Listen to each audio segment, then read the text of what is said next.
अगर मैं तुमसे कहूं, एक राजा के पास 7 तिजोरियां थीं। पहली 6 तिजोरियां सोने और हीरों से भरी थीं, लेकिन 7वीं तिजोरी 30 साल तक कभी नहीं खोली गई, क्योंकि जो भी उसे खोलने की कोशिश करता, वो अगली सुबह जिंदा नहीं मिलता था। सोचो, तो तुम्हें आधा राज्य मिले, जान का खतरा हो, तुम वो तिजोरी खोलोगे? बहुत समय पहले एक बहुत अमीर राज्य था।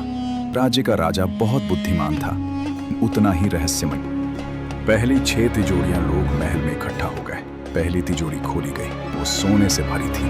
दूसरी तिजोरी, उसमें हीरे और जवाहरात थे। तीसरी, उसमें कीमती हथियार थे। चौथी, उसमें चांदी के सिक्के थे। पांचवी, उसमें मोती और रत्न थे। छठी में अनमोल खजाना था। सबसे पहले एक बहादुर सैनिक आगे आया। उसने कहा, मैं युद्ध से नहीं डरता, तो तिजोरी से क्या डरूंगा? तिजोरी के पास गया, ताला खोलने लगा, लेकिन अगले दिन की लाश महल के बाहर मिली। पूरा राज्य डर गया। सोचो, आखिर उस तिजोरी में ऐसा क्या था? कुछ दिन बाद एक अमीर व्यापारी आया। उसने सोचा, आधा राज्य मिल जाएगा, ना मौका बार बार नहीं मिलता। तभी तिजोरी के पास गया।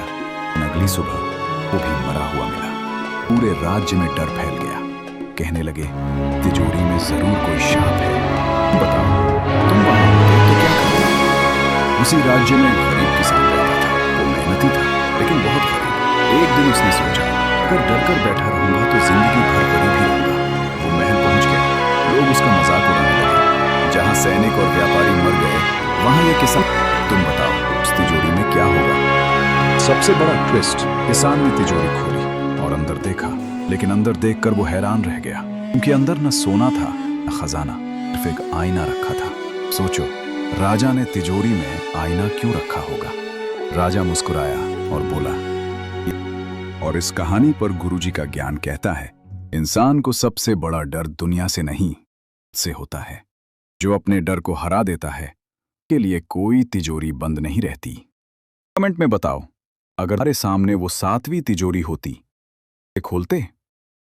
और सब्सक्राइब जरूर करो। कहानी नहीं, सोच बदलती है।